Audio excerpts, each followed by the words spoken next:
Welcome back to our Math 171 video series. For this video, we'll learn how to find the average rate of change of a function. The first way you can find an average rate of change is directly from a graph. This question says to find the average rate of change on the interval 0, 3. When we are given an interval, such as 0, 3, the two numbers inside of the brackets are x values, so this means we're going to start from x equals 0 and end where x equals 3. We'll mark those positions on the graph now. X equals 0 is at this first red dot that I'm drawing, right on the axis, that's where x equals 0.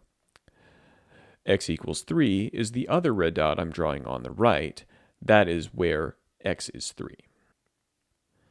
Now that we've marked the points, let's write down both the x and the y values. At the first position, the coordinate is 0, -1. An x value of 0, a y value of -1. At the position on the right, we are directly on the x-axis at x equals 3, and therefore our coordinate is 3, 0. We'll call these point number 1 on the left and point number 2 on the right. What we'll do now is write down that point number 1 is x equals 0 and y equals -1. We'll label this as x1 and y1. We'll also write down the other position at 3, 0 will be point number 2. We'll label that as x2 and y2. We'll note that x2 is 3 and y2 is 0. Now to find the average rate of change, we'll use this formula.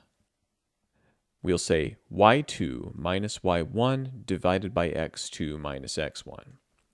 This is how we get average rate of change.